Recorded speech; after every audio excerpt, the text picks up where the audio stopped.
Hello YouTube, so if you're watching this, you're probably coming from the Riot API course, and this is going to be talking about the solution to the Module 4 project.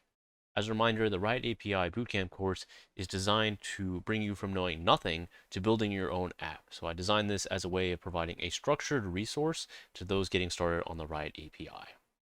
As a reminder, Module 4 is covering single endpoint data, so this is looking at specific data sets, for example, in-depth match analysis, looking at the past games played on a specific account, pulling leaderboards, basically small amounts of data. Project 4 has two tasks. First task is to request 10 games for an account, and then the second part is to determine the average game time for that account. So here's the solution to the project.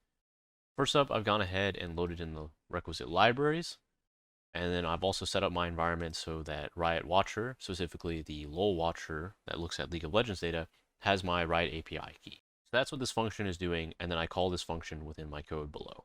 Then we're setting our player parameters, so I'm going to look at my account. So here's my player name, Rebirth and A. We're looking at the past 10 matches on the North American server. Again, we have this routing value, so Riot knows sort of what database to pull the information from. Now we load this player data as a class so that Riot Watcher knows we're looking at this specific summoner. And we do this by using the summoner endpoint by name, and I just pass in my region and my player name. From there, we want to know the match history for this summoner, which is me as the player.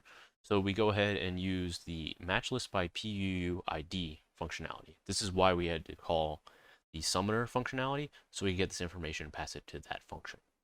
As a result of this, it will spit out a bunch of match IDs. So from our match IDs, we want to get the match information for each one of those. So I've gone ahead and said, for each match ID, in our list of match histories, run this loop here. Basically, it goes to the match by ID, passes in the player information, and then the match ID, and gets back some match data. Now you may be asking, what is this match data? Well, if we head over to the Riot API, go to the match v5 endpoint, and then look at matches by match ID, it tells us all the returned information. So it looks like it returns things like the match ID, who's playing, game creation, duration, game mode, a whole bunch of information about each player, like their assists, basically every single bit of information you need to know about that match. Now, reading this explanation may be useful, but it always helps to have an example. I've gone ahead and added an example to the folder called matchStatExample.json, and it basically shows you what would return for a match. So this is just some random match ID I pulled, and it shows you the information you would get.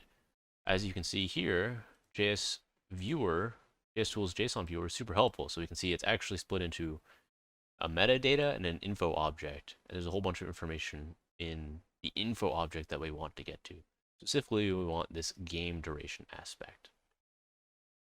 In our code here, you can see on line 46, we go to info and then game duration. This matches exactly what we see in the JSON. So we go to info and then game duration. So this line of code will return the game time. The reason I have these two examples here is there is a better way of doing it to save memory, but this is only relevant when you get to large-scale data collection, as we'll see in Module 5. So let's run this code to show you it works.